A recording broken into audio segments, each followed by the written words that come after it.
Yeah, I'm Tim. I'm from Cambridge. And so just a parental advisory here before I get going. This isn't going to be like a super technical talk. The idea is just to give you some sort of flavor of a calculation we did.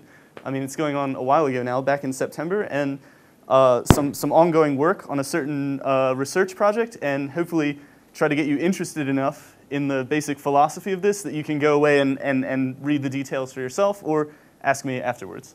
Okay, and so this is based mainly on work I did with Eduardo Casale and David Skinner, who are both also at Cambridge, and also various ongoing projects with other people, which hopefully I'll have a chance to talk about at the end. Okay, so the basic idea or philosophy behind what I'd like to say is just that over the last kind of 10 or more years, there have been an increasingly large catalog of advances of our understanding of scattering amplitudes in field theories. And this list of advances is kind of too long for me to go through right now. I think that the next two talks in this session will certainly touch on some of those advances. But a pervasive feature of many of these is that they seem completely unrelated to traditional space-time-based formulations of quantum field theory. So in terms of the Yang-Mills function or the Einstein-Hilbert action. And a tagline, which I at least seem to hear a lot when I go to talks in this area, is that this should be hinting at some new formulation of these quantum field theories that we've known about for ages and ages. Okay? So I mean, you know, this list of advances could include things like BCFW recursion, the Grassmannian approach, twistor strings, things like this, on and on. It's a very long list. Okay? And today I'm going to discuss one very particular, very humble example of this. And it's going to be, the idea is that the new information we have about the scattering amplitudes is some new information about the classical S matrix of some field theory. Okay? And what we're looking for is that this is related to some new formulation of that classical field theory at the nonlinear level. And in particular, based on the philosophy I said here, this new formulation should have nothing to do with the space-time action. Okay? So that's the idea, and the particular example I want to discuss is general relativity, or more specifically, the NS-NS sector of type 2 supergravity. And hopefully, as we'll see, there's a nice analogy and contrast with this story with a well-known story in string theory that hopefully we're all more or less familiar with. Okay? Does that make sense? Cool. Okay, so I said we were going to start with some new information about the tree-level S matrix of a field theory. And the starting point I'm going to use is this thing called the CHY formula, which has already been mentioned, I think, in a couple talks already. And if you were at Strings last year, Cachazo gave a talk about this. And I don't want to get into the nitty-gritty of this expression. I just want to show you what it looks like schematically and hopefully convince you that it has nothing to do with the perturbation theory of the Einstein-Hilbert action. So it takes the form of an integral over the moduli space of a Riemann sphere with n punctures. And these punctures are labeled by the zi's. And so there's some Mobius invariance we have to quotient out by. And then every one of these integrals is localized on the support of some delta functions. And these delta functions enforce a set of equations called the scattering equations, right? So it's just the argument of the delta function there, okay? And these equations have actually been known for many, many moons, and they arose in a variety of different guises, originally in kind of the high energy limit of string scattering, and also in the context of twistor string theory. So this is, for me at least, a mystery which remains to be resolved, why these equations are somehow appearing in what you could think of as the low energy limit and also the very high energy limit of string theory. I'm not going to have anything to say about that, I'm afraid, today. But I think it's a mystery that deserves further attention. Okay, and the last ingredient in this expression is some integran, which I've just called I. The only thing you need to know about that is that it compactly encodes all the kinematic data of the scattering amplitude. So things like polarizations, their momenta in there. And I mean, I'm talking about the NS-NS sector of supergravity today, but there's actually an ever-growing catalog of massless field theories whose classical S matrices can be put in this form. So I hesitate to say every bosonic massless field theory has such an expression, but it's certainly shaping up to look that way. So So anyway, this is some very general expression, and hopefully it's clear that it's not coming from the Einstein-Hilbert action, or indeed any space-time action principle that we might think of. Okay? So this is the starting point. Now, there was this moduli integral in the game, and all these moduli integrals are localized at the end of the day on those scattering equations, but they're there nevertheless. So you might suspect that this CHY formula can be written as a sphere correlation function of some CFT living on the Riemann sphere sigma. Okay? And indeed, this is the case. And this was realized, I guess, only a couple of months after CHY wrote down their initial formulae. And the form of this action is akin to a holomorphic complexification of the world line action of a spinning particle. Okay? So instead of x dot, I replace everywhere a dot by the anti-holomorphic Dolbeault operator on the Riemann surface. Okay? And so I have a bosonic system built of p's and x's. And this p has some conformal weight on the world sheet. So in particular, it takes values in the world sheet canonical bundle, the holomorphic canonical bundle. I have some fermions. I mean, you should really think of this fermion system as being two real fermions, but to save space and make this story nicer, I've written it here as one complex fermion. And then you have some gauge fields that impose some constraints. So the first two, you can kind of think of them as like chiral supercharges, if you were doing type 2 string theory. And then you have this Hamiltonian constraint. But now everything carries conformal weights. So for instance, the Lagrange multiplier field E, that's now a Beltrami differential on the world sheet, right? Or else, p squared is a quadratic differential. So to integrate that, it has to be a 1-1 form. So I need a vector valued not 1 form to multiply it by. So anyway, I can integrate out these, if you like, Lagrange multiplier fields, and they impose the constraints that I have there. And I'll return to this last point.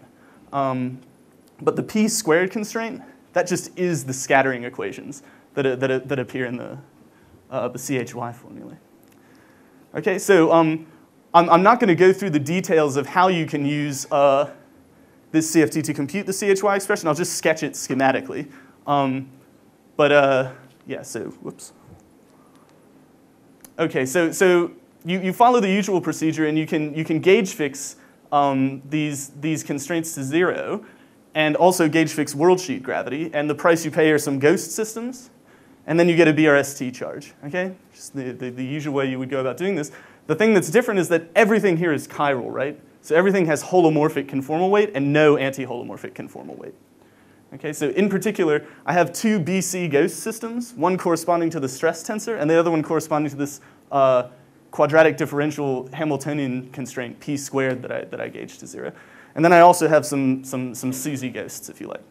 Anyway, this BRST charge is nilpotent, and the theory is anomaly free when the space-time dimension is 10. Okay? So that's just a simple calculation. So now I have a nilpotent BRST operator, and I can start looking for elements of its cohomology. And these things will be vertex operators for this theory, right? And it's a fact that the vertex operators of this theory are in one-to-one correspondence with the massless spectrum of type 2 supergravity. Okay? And there are no massive states here, precisely because this is a first-order theory. So there's no XX OPE, right? The only OPEs I have are between fermions and P and X. So, I mean, another way of thinking about this is that, if you're working in a plane wave basis for the external states, the plane wave doesn't have any contraction with itself, right? Or another way of saying it is that the plane wave has no anomalous conformal weight. Okay? Does that make sense? So this is somehow like one of the crucial differences between this and honest string theory. Somehow there's no XXOP, so this kind of just gets rid of all the massive modes that you would usually have. Okay? So just as an example, in this model, the fixed graviton vertex operator would take this form. So I have a symmetric polarization tensor hooked into the two fermions, and then my plane wave exponential, some delta functions of ghosts out in front. And I want this guy to be Q closed. And when I hit it with this BRST operator, there are now potential double contractions between these constraints that I've gauged and the vertex operator. In ordinary string theory, you would have potential double contractions with the stress tensor corresponding to anomalous conformal weights. But we don't have those here because it's a first-order theory.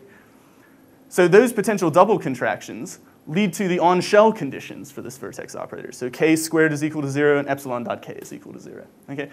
And the point is that, I mean, these on-shell conditions are just the linearized field equations on Minkowski space. Okay? So just to summarize what I've told you so far, okay, I have some 2D CFT on a flat background whose spectrum is equal to the spectrum of type 2 supergravity. Okay? And the correlation functions of these vertex operators are equal to the CHY formula in the NSNS sector. I've not at all tried to show you why that's true. I'm going to ask you to take my word for it, or look at the Mason-Skinner paper. The scattering equations are encoded in a very geometric way, just in terms of this, if you like, Hamiltonian condition, p squared is equal to 0. One way of seeing that is that when you do the x path integral in this CFT, it imposes a condition on p, when you integrate out the non-zero modes, that says that p is a meromorphic differential with poles only where you've inserted vertex operators, and the residues of those poles are just the momenta of the vertex operators. So then p squared is a meromorphic quadratic differential on the world sheet. Setting it equal to 0 globally means killing its residues at n minus 3 of the punctures, and those equations just are the scattering equations.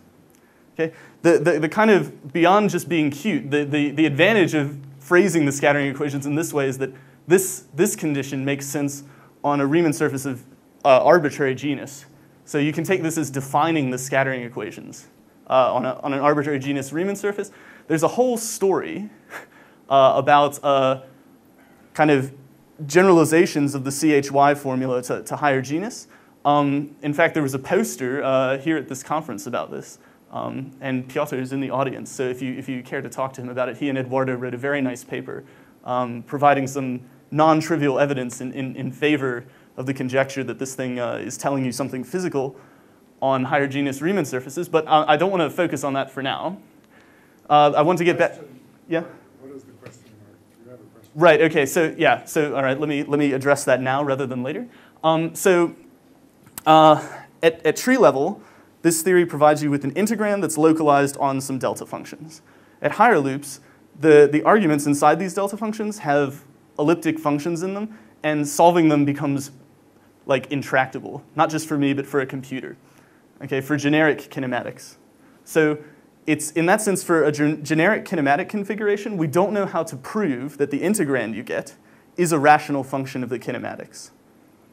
What we do know how to prove is that that integrand factorizes onto a rational function of kinematics. And indeed, deep in the IR, we can show that it is reproducing the sum over Feynman diagrams, if you like, that you would get from your field theory formulated in terms of a space-time action. So I would argue that that's very strong evidence, but it's not a proof. Yeah, or I mean, it has the right pole structure. When I send, because you have to know that also that it's a rational function. Yeah, I mean, yeah, I think that's probably the best way of stating it. So in other words, it's very strong evidence. For instance, an amplitude in a generic string theory would not have that behavior. It wouldn't factorize onto a rational function. Yeah, exactly. So this theory doesn't produce integrands that have that kind of behavior. They behave as field theory integrands. But it doesn't suffice to say that that's a proof of that it's providing you with higher loop amplitude expressions. Does that answer your question? Can you comment on the Riemann sector? Yeah, of course. So this kind of formalism that I've written up here is very akin to like an RNS type formalism. So you can write down vertex operators for the Riemann sector or RNS sector, and they'll be built out of spin fields just like they would be in the RNS superstring. So in principle, you can go away and compute with them, but it will be a nightmare because these are non-polynomial objects that can absorb an arbitrary number of weight contractions. There also exists a pure spinor version of this, okay, and in which the computations will be more or less isomorphic to the computations in the superstring, but you'll have some more delta functions in the game, so fewer moduli integrals to do. Does that answer your question? Okay, so back to the basic motivation here, which was that we wanted to go from this statement about the classical S matrix to some statement about the fully nonlinear classical field theory. So we want to somehow go from this, if you like, so like a single scattering amplitude is like a probe of the nonlinear equations of motion by linearized fields. And we just want to get the whole way to the full nonlinear equations of general relativity. So how should we go about doing this? At this point, it's, or at least I find it, useful to draw an analogy between this story so far and the story for honest-to-God string theory. Okay? So in that case, you should think of the CHY formula as somehow being like the Veneziano or Virasoro-Shapiro amplitude. Someone comes along, hands you this remarkable expression. You can jack it up to as many points as you want. It has all sorts of nice properties. You want to know where it came from. So this complexified world line action is sort of like the Polyakov or world sheet action of string theory. Okay? So then in string theory, you have sphere amplitudes, and in the alpha prime goes to 0 limit, this is giving you the tree-level S matrix of your field theory. And the linearized field equations come from anomalous conformal weights. So if you like, the double contractions between your BRST operator and your vertex operator are from the stress tensor. Okay? Or if you like anomalous, the fact that the plane wave can have anomalous conformal weight. In this world sheet theory, the sphere amplitudes are just equal to the field theory classical S matrix. On the nose. There's no alpha prime, there's no limit to take. Okay?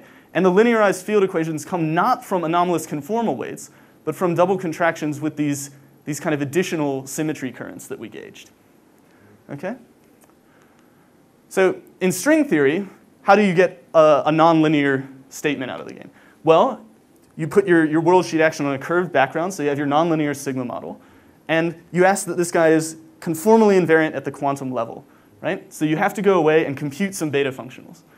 And the problem is that, of course, the nonlinear sigma model is a complicated interacting CFT, so you can only do that computation perturbatively, right? So you use a background field expansion, which you can think of as an expansion in powers of alpha prime. And you see that the lowest order term in this expansion just is the vacuum Einstein equations. And higher order terms correspond to the higher derivative corrections that you get in string theory. Okay? So based on that story in string theory, and knowing the fact that there is no alpha prime in this game, so there's no limit to take, we can draw up a wish list of how you would want the computation to proceed for this story. So first of all, we need to formulate this kind of complexified world line action on a curved target space. We want to do it in a way that the theory is solvable, so that you should be able to compute all the anomalies exactly without recourse to some background field expansion. Okay? Another way of saying it would be that if you did use a background field expansion, it would terminate at some finite order. And then we want to see nonlinear field equations emerging as some anomaly cancellation condition. Okay? So is it clear kind of how you get to this wish list from the analogy with string theory? Hopefully. Okay, cool. So putting it on a curved background is actually pretty straightforward because it's a first order action, so there's no room for a metric to appear in the bosonic kinetic term. The only thing you can do really is covariantize the fermion term. So this gamma is the Levi-Civita connection. And then there's this extra, almost dilettante-like term you can add. R sigma is the world sheet curvature. Let me return to this term in a minute and explain to you why I've written it down. For now, just suffice it to say that this isn't going to affect any local calculation on the world sheet. So it won't do anything to OPEs because locally R sigma can always be set to 0. Okay, you can always work locally on the disk. Okay, so what's cute about this is that you can do a field redefinition to turn this into a free or a CFT with free OPEs. Okay, so you just absorb this connection term into P, okay, and then you have just free OPEs between this pi field and X and between the two fermions. This guy doesn't affect the OPEs, and this is a crucial difference between this model and the model what you'd be working with in string theory, where you definitely don't have free OPEs in the nonlinear sigma model. Okay. And the background currents that that were in our BRST operator become some curved space currents. I'll flash for you what those are here in a moment. And then the BRST charge just goes over to gauge fixing those currents, okay, in the obvious way. So the curved space currents are now sort of psi dot pi plus some quantum piece, and if you like, psi dot pi plus a connection piece plus some quantum piece. Now, where these quantum pieces come from are ensuring that the path integral defined by this action is diffeomorphism invariant. Okay? And I'd like to emphasize, I mean, I'm happy to answer technical questions about this later, but I want to emphasize that it's not at all obvious. Target space diffeomorphism invariance, absolutely. It's not at all obvious that should be possible.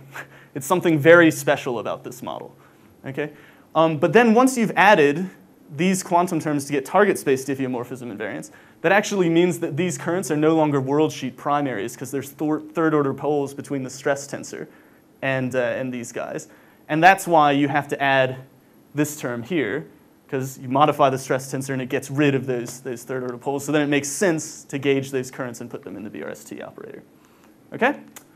So anyway, now you can show that q squareds to 0 if and only if the space-time dimension remains 10, and these curved space currents obey a certain algebra. So they're OPs squared to 0, and with each other they only have a simple pole. Okay? And I should emphasize here, these are completely separate conditions. Okay? It's not like string theory where the dilaton equation of motion and the conformal anomaly sit in the same beta functional. Okay? They're completely different. Once you fix d equal 10, that bullet point is taken care of. And it has nothing to do with this second one. So now I have exact expressions for all these guys, and I have simple OPEs, so I can just go away and do the computation. And the remarkable fact is that the only obstructions to this are the vacuum Einstein equations in all their nonlinear glory.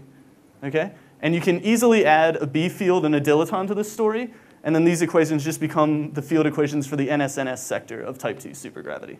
Okay? So we've accomplished our initial aim. We started with this new information about the tree-level S matrix, the CHY formula, and we got to a new formulation of GR as a 2D CFT with free OPEs. Okay? So, okay, maybe you think this is cute, but all right, what is it good for? And this is a completely legitimate question. So let me conclude by just throwing up a few thoughts about where this story is going, or at least where I think it should be going. Write down a similar expression for the amplitudes now, localized.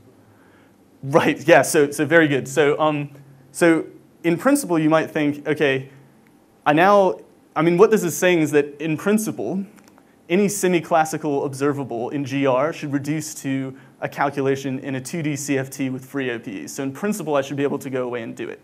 The problem is that we at least I have not yet seen how that in principle argument translates into a useful expression, say for a 4-point amplitude on a plane wave background or something like that. However, yeah, this bullet point will hopefully address a more optimistic view of that. So anyway, the short-term things that we're working on right now are trying to extend this to the full supergravity, not just the NS-NS sector. That's something we're working on with Eduardo Casale and Nathan Berkovitz. And then also, you know, I told you at the beginning that there were these CHY expressions for kind of almost every massless field theory you could think of.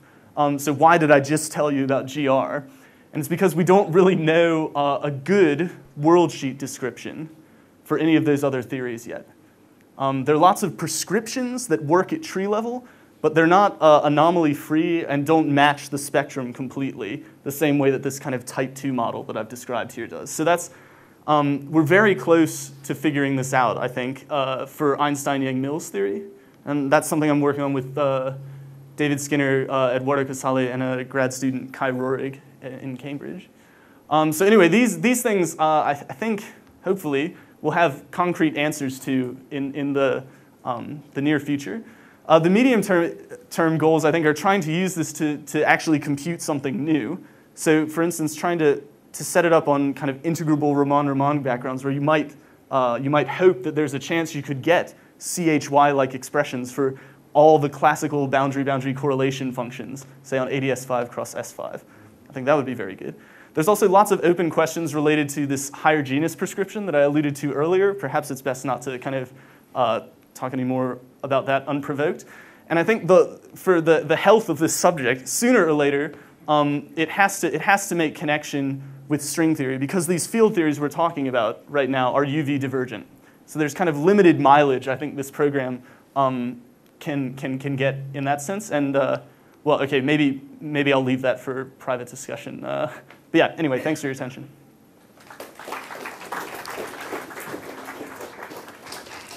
Are there any questions? More questions? Nathan? So I do agree. So sorry, I should have been more honest about this. This trick of writing it in terms of a complex fermion means that the actual supergravity I'm describing is type 2b supergravity, not type 2a. So you would need to break it into two real fermions to get at the type 2a. Of course, it wasn't really sensitive to that because I was just looking at the NS-NS sector here somehow. But well, of course, we expect that to be more explicit in any pure spinor construction. So yeah. Andy? So if I did a string field theory formulation, would I just reproduce gravity? Okay, good. Well, you would hope so.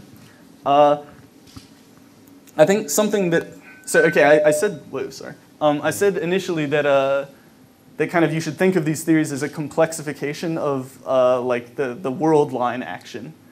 So you could hope that there's some sort of gauge fixing you could do to these models to reduce yourself to the world line action, and then see that somehow you really are building Feynman diagrams. And in that sense, that could be an indirect way to prove this higher genus conjecture, if you could do that. We've thought about it with no success so far. So yeah. My question is, why are you more optimistic about finding RR backgrounds for this as opposed to string theory? Since it seems like you still have these twist fields. Yeah, absolutely. I mean like a Metsayev-Zeitlin construction. So like a coset construction. I don't expect to be able to write down any. No, absolutely not. Sorry, I apologize if I gave the wrong impression. Yeah. Any other questions? I have a very quick one. So the last one, you're thinking some kind of alpha prime goes to limit zero limits of shield exactly. action business? Yeah, exactly. So in the initial paper that was written on this subject by Lionel and Dave, they showed how a bosonic version of this model could really be written as an alpha prime goes to zero limit of the Polyakov action. That argument totally does not work as soon as you have world sheet fermions in the game. I mean, for a simple reason. So in type 2 string theory, the fermions have opposite chirality on the world sheet. So one of them's holomorphic, the other one's anti-holomorphic. Both of them are holomorphic in this game. There's no limit you're going to be able to take that turns something in k bar to the half into something in k to the half. So, I mean, what I have in mind there is something more like a restructuring, if you like, of a world sheet action that's like this world sheet action plus alpha prime times something else. Yeah. And I mean, there's some hints that such a formulation could exist, but maybe it's best to talk about that in private. So. Okay, let's thank Tim again.